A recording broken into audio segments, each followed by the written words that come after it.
आज जो अपने चैप्टर स्टार्ट करेंगे वो करेंगे कार्बन्स कंपाउंड। बहुत इंपॉर्टेंट चैप्टर है। किस चीज़ के, अगर आप मान लीजिए फर्दर 12th क्लास के अंदर 11th के अंदर मेडिकल साइंसेज जब पढ़ेंगे तो केमिस्ट्री के अंदर जो ऑर्गेनिक केमिस्ट्री है, ये बात होगी।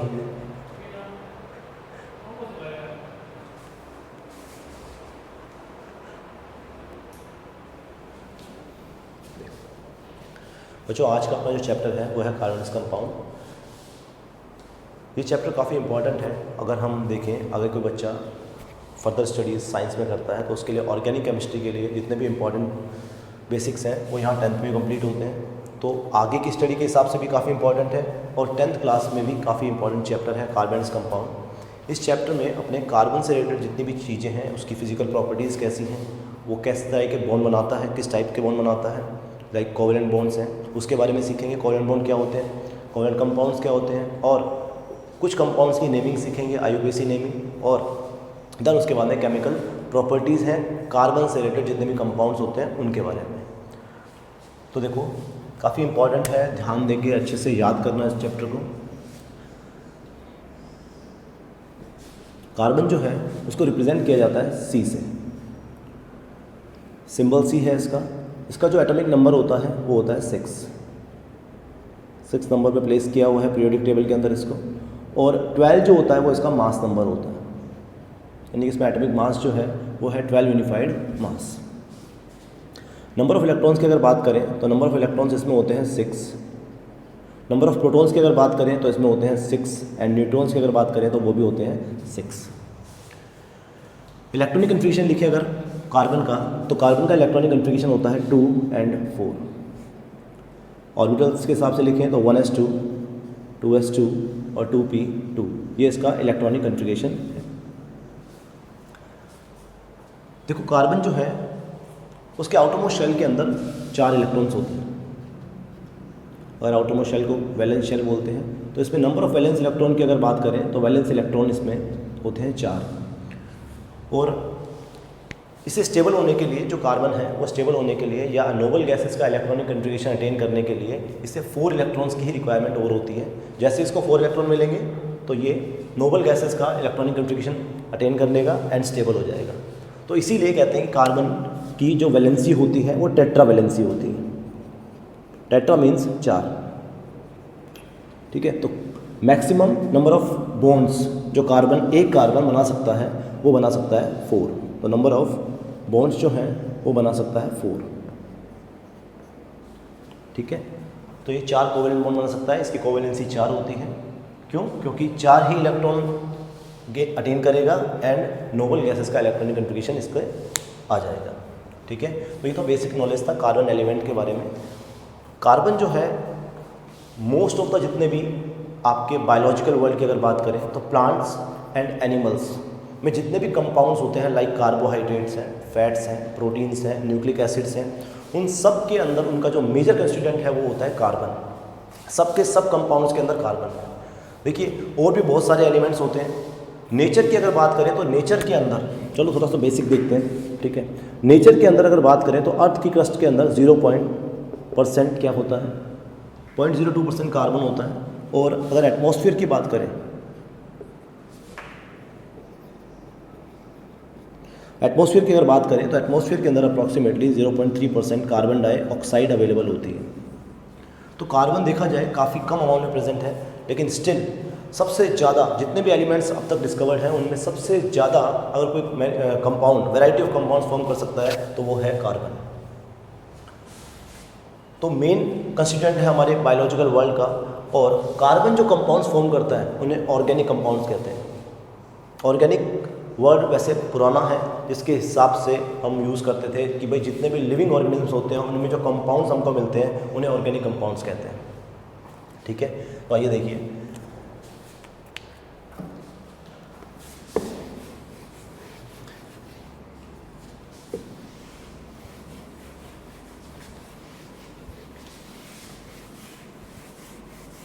देखो कार्बन जो कंपाउंड्स फॉर्म करता है वो करता है कोवेलेंट कंपाउंड्स, कोवेलेंट कंपाउंड्स।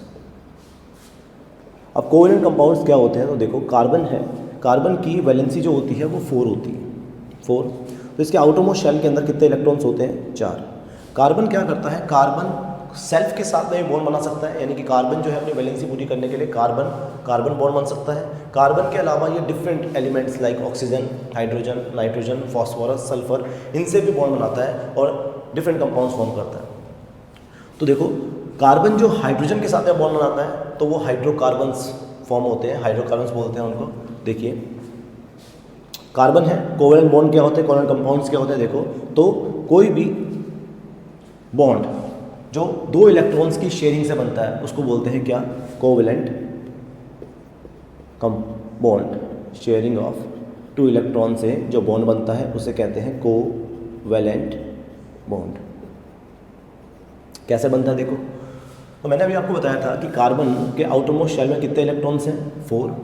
और कितने ही इलेक्ट्रॉन्स को रिक्वायरमेंट और है? 4 इलेक्ट्रॉन्स की। तो कार्बन जो है नॉन मेटल है, ध्यान देंगे, कार्बन नॉन मेटल है।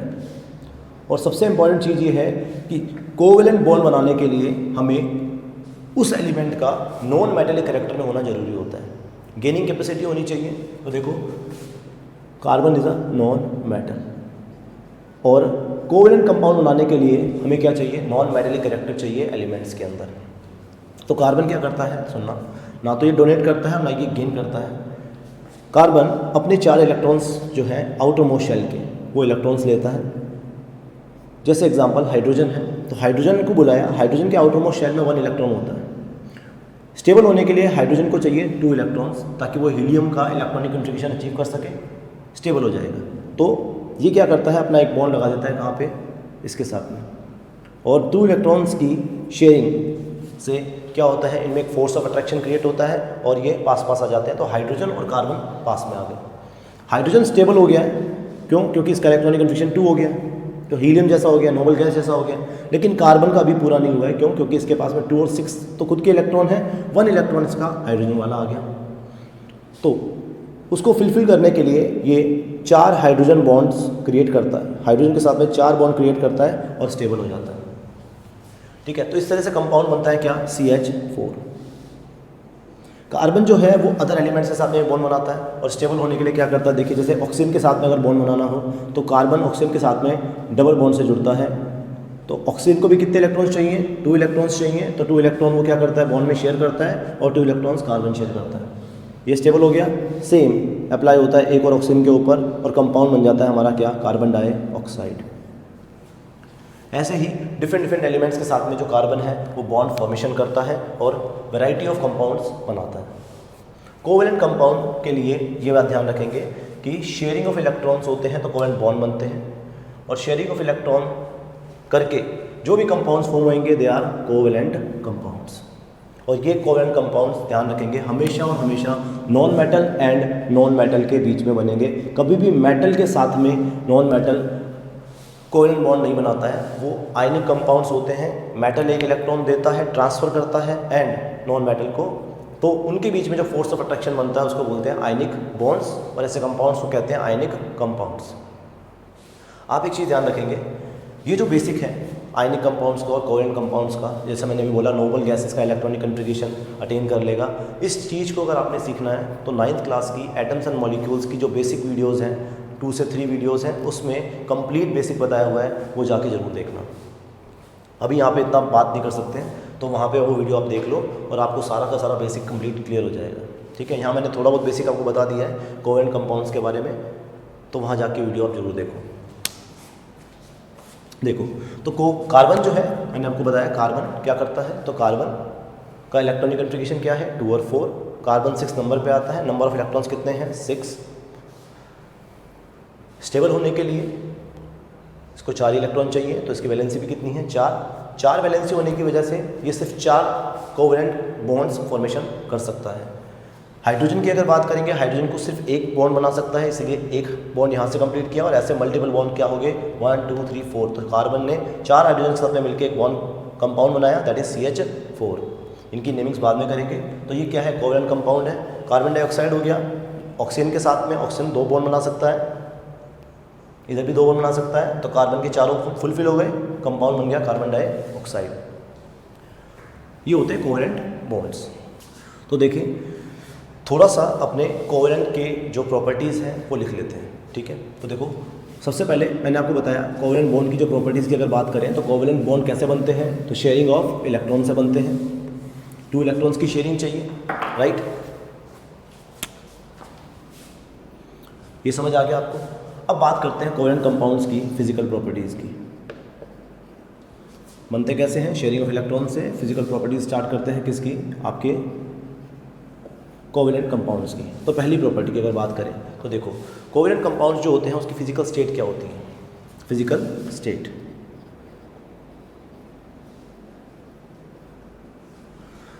फिजिकल स्टेट जनरली जितने भी कार्बन कंपाउंड्स बनाता है या तो वो गैसीय स्टेट में मिलते हैं, और जैसे लो मॉलिक्यूलर, अगर लो मॉलिक्यूलर है वेट है किनका, कंपाउंड्स का, कार्बन कंपाउंड्स का, ऑर्गेनिक कंपाउंड्स का, तो जो लो मॉलिक्यूलर वेट वाले जितने भी होंगे तो वो जनरली हमें गैसेस या लिक्विड स्टेट में मिलते हैं।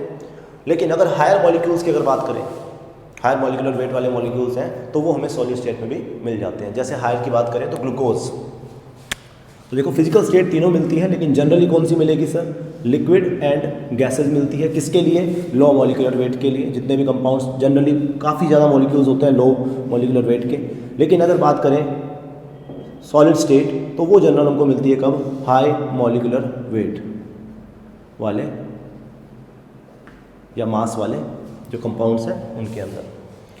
तो देखो सॉलिड स्टेट के अंदर कौन कौन से मिलेंगे, जैसे एग्जांपल ले लो आप, यूरिया हमें सॉलिड मिल जाता है, ग्लूकोज है वो हमको सॉलिड मिल जाता है। तो इस तरह से के जो कंपाउंड्स हैं, ठीक है, वो सॉलिड स्टेट में हमको मिल जाते हैं।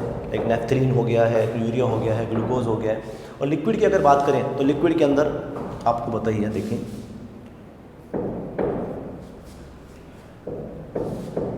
वाटर, दोनों हाइड्रोजन एंड ऑक्सीजन क्या है, इनके बीच में जो बॉन्ड है वो क्या है, कोवेलेंट बॉन्ड है।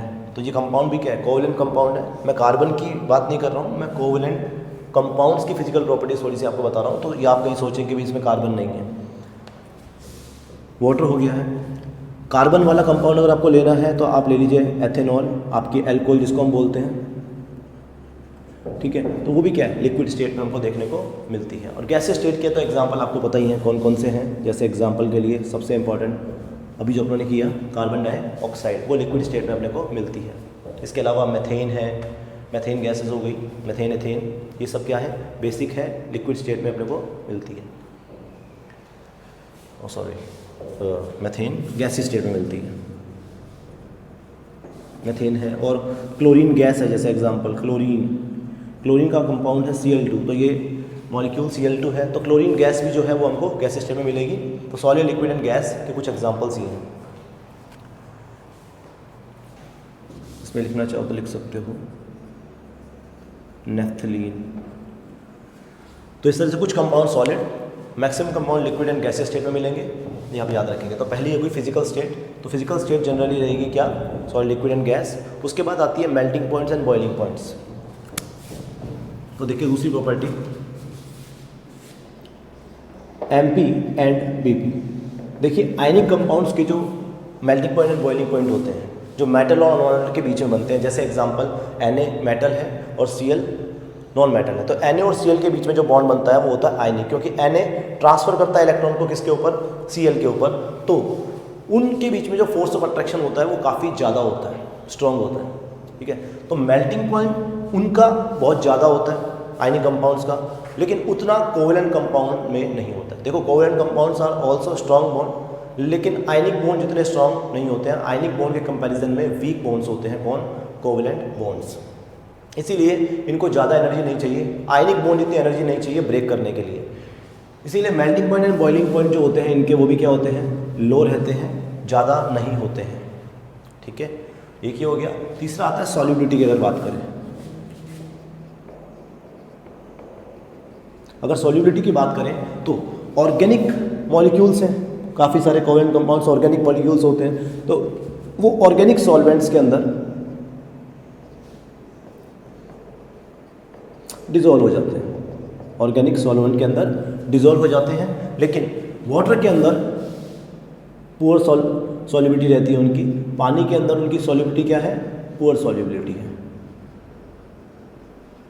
याद रखेंगे, ऑर्गेनिक कंपाउंड्स की सॉल्युबिलिटी पानी के अंदर पुअर होती है, ऑर्गेनिक सॉल्वेंट्स के अंदर ये काफ़ी अच्छी तरह से क्या होते हैं, डिजोल्व होते हैं। ठीक है, तो लेस सॉल्युबल इन वाटर, ऐसा नहीं है कि सॉल्युबल नहीं है, दे आर लेस सॉल्युबल और पुअर सॉल्युबल इन वाटर। ठीक है, तो ये हो गई आपकी क्या, सॉल्युबिलिटी। और फोर्थ पॉइंट अगर आप ऐड करेंगे तो कंडक्टिविटी।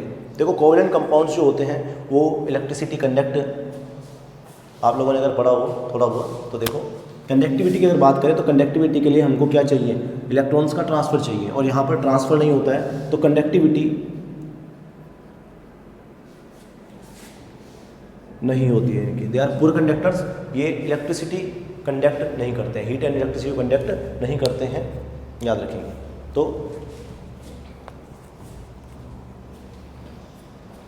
कंडक्टिविटी नहीं है, ओके, इलेक्ट्रिकल कंडक्टिविटी बिल्कुल भी नहीं है।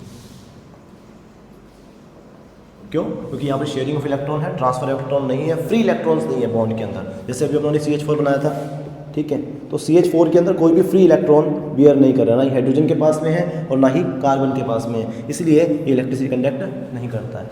एक्सेप्शन है ग्रेफाइट, एलोट्रोप ऑफ कार्बन, तो वो उसमें फ्री इलेक्ट्रॉन्स होते हैं, उसकी स्ट्रक्चर इस तरह की होती है कि उसमें फ्री इलेक्ट्रॉन्स होते हैं कार्बन के पास में, इसलिए वो इलेक्ट्रिसिटी कंडक्ट करता है। तो याद रखेंगे, अगर आपको कभी रीज़न देना पड़ जाए कि वाई जो कोवैलेंट कंपाउंड्स हैं वो इलेक्ट्रिसिटी कंडक्ट नहीं करते हैं, है ना, तो आप लिख देंगे इलेक्ट्रिक कंडक्टिविटी इसलिए नहीं करते हैं क्योंकि covalent compounds do not have free electrons, so they does not conduct electricity. चलिए, ये इतना डिफरेंसेस हैं आपके, सॉरी डिफरेंसेस क्या, फिजिकल प्रॉपर्टीज़ हैं किसकी, कोवैलेंट कंपाउंड्स की। अब आगे आप देखें तो कोवैलेंट कंपाउंड कंप्लीट होने के बाद अपने स्टार्ट करते हैं ऑर्गेनिक कंपाउंड्स की बात करते हैं। देखो ऑर्गेनिक कंपाउंड्स क्या होते हैं, वो केमिकल कंपाउंड्स जो जनरली लिविंग ऑर्गेनिज्म्स के अंदर होते हैं, लाइक प्लांट एंड एनिमल्स के अंदर, उन्हें कहते हैं क्या, ऑर्गेनिक कंपाउंड।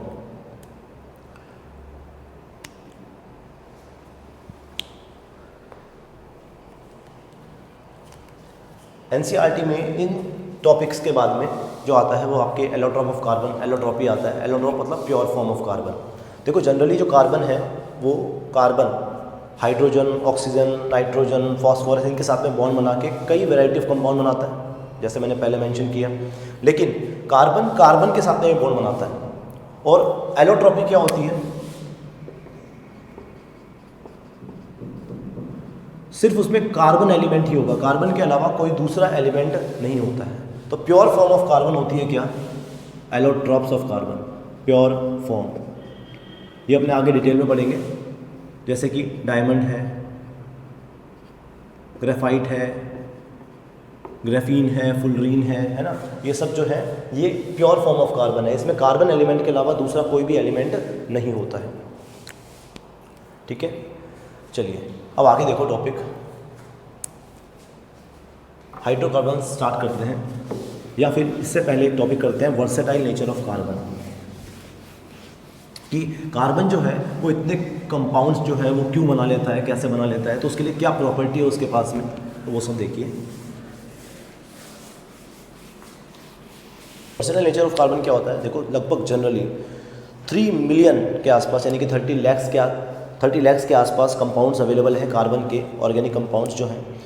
और इतने ज़्यादा large number of carbon compounds form करने के पीछे, ठीक है, हमारे कुछ तो ऐसा होगा कार्बन के पास में कि वो इतने ज़्यादा टाइप के मॉलिक्यूल्स बना सकता है। एक अकेला कार्बन, यानी कि सारे अदर एलिमेंट जितने भी हैं उनको मिला दो और सिर्फ एक कार्बन को ले लो, तो उनके मुकाबले भी कार्बन के कंपाउंड्स क्या हैं, ज़्यादा हैं। तो काफ़ी वर्सेटाइल है कार्बन, किसी के साथ में भी जुड़ जाता है। ऐसा क्या है, तो वो चीज़ें देखिए। तो सबसे पहली प्रॉपर्टी जो है जिसकी वजह से ये बॉन्ड बनाता है, दैट इज़ कैटेनेशन। कैटेनेशन, अब कैटेनेशन क्या होता है, कैटेनेशन वो प्रॉपर्टी होती है एलिमेंट्स की जिससे वो सेल्फ लिंक कर सकते हैं आपस में।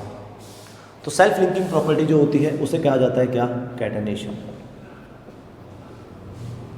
अब ये क्या है, जैसे ऑक्सीजन है तो ऑक्सीजन ऑक्सीजन के साथ में जुड़ सकता है, कैटेनेशन। नाइट्रोजन नाइट्रोजन के साथ जुड़ गया, कैटेनेशन। वैसे ही कार्बन कार्बन के साथ में जुड़ने की टेंडेंसी रखता है, उसी को बोलते हैं क्या, कैटेनेशन।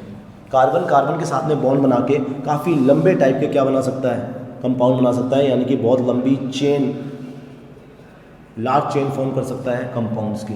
तो ये प्रॉपर्टी है कैटेनेशन, किसके पास में, कार्बन के पास में। तो सेल्फ लिंक करके कार्बन काफ़ी लंबे मॉलिक्यूल्स को फॉर्म कर लेता है। ठीक है, अगर आप लिखना चाहें तो लिख सकते हैं the property of forming bonds with atoms of the same element, atoms of the same element. तो एक नेचर हो गया कैटेनेशन। सबसे ज़्यादा कैटेनेशन की जो टेंडेंसी है पूरी पीरियोडिक टेबल की अगर बात करें तो वो कार्बन के पास में ही है। कार्बन काफ़ी लंबे मॉलिक्यूल्स फॉर्म कर सकता है। देखो जैसे फैटी एसिड्स हैं तो उनके अंदर भी काफ़ी बड़ी बड़ी चेन्स होती हैं कार्बन की, वो सब। अब देखिए कैसे बनाता है, तो देखो कार्बन कैटेनेशन तो है लेकिन कई टाइप की, इसमें भी कई टाइप की है कि वो लीनियर चेन बना सकता है, असाइक्लिक यानी कि लीनियर चेन बना सकता है। इसके अलावा ब्रांच बना सकता है। जैसे एग्जांपल इसी को अगर मैं बनाऊँ, सेम 5 कार्बन है तो आप अगर 5 कार्बन और ऐड कर दो तो ये लो सर, ब्रांच चेन भी बना सकता है। सेम मॉलिक्यूल है, 5 कार्बन का ही है लेकिन सेम मॉलिक्यूल है। इसके अलावा इस तरह से देखो ब्रांच चेन बना सकता है ये। तो कार्बन डिफरेंट टाइप से आपस में जुड़ के और चेन्स बना लेता है, लाइक स्ट्रेट चेन्स हो गई, ठीक है। तो एक आप लिख सकते हैं इसके अंदर, एक स्ट्रेट चेन्स हो गई। इसके अलावा ब्रांच चेन्स हो गई, लाइक ये हो गया हमारा ब्रांच। और इसके अलावा एक साइक्लिक चेन्स भी बना सकता है। जैसे एग्जांपल अगर 5 कार्बन का बनाना है तो ये लीजिए सर, यहाँ पे मैंने हाइड्रोजन से वैलेंसी कंप्लीट नहीं करी है, 4 बॉन्ड बनाएगा। तो जो बची हुई जो वैलेंसीज हैं, लाइक कार्बन की 2 वैलेंसी तो यहाँ फुलफिल हो गई, बची हुई वैलेंसी हाइड्रोजन से फुलफिल होती है, ठीक है। वो अपने बाद में देखेंगे। फिलहाल ये आपको मैं बता रहा था सिंपल कंसेप्ट कि सर कि कैसे ये साइक्लिक चेन्स फॉर्म करता है, कैसे।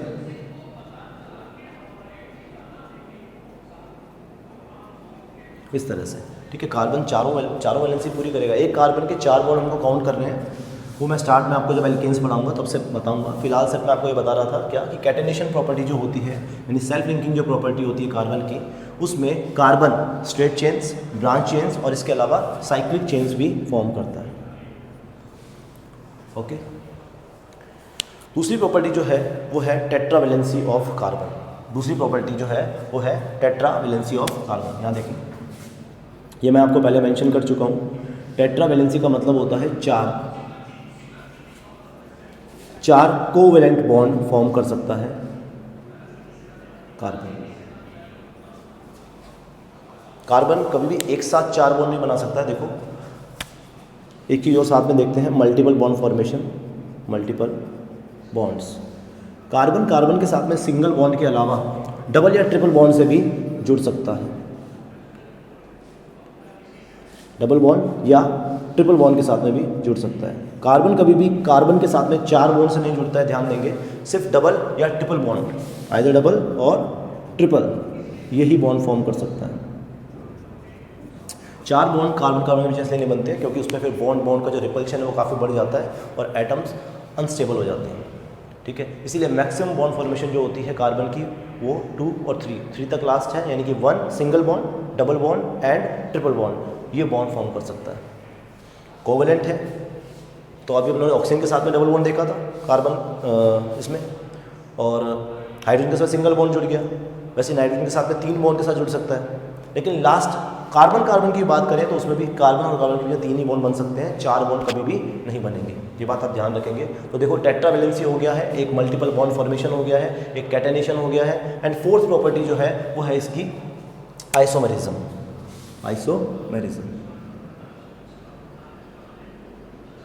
देखो आइसोमेरिज्म जब मैं आपको कंपाउंड्स करवाऊंगा तब समझाऊंगा, बाकी आपको मैं यहाँ दिखा देता हूँ आइसोमेरिज्म क्या है। देखो सेम कंपाउंड है 5 कार्बन का, 5 ही कार्बन सब में है, लेकिन आप इनकी स्ट्रक्चर देखें, सारों की स्ट्रक्चर क्या है, डिफरेंट। तो जो कंपाउंड्स, ऐसे compounds having same molecular formula but having different structures,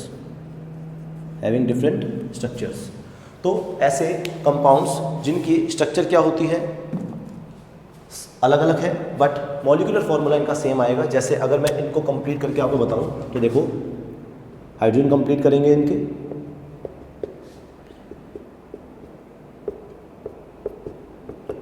यहाँ पे इनके हाइड्रोजन अगर फुलफिल करेंगे तो काउंट करेंगे 1 2 3,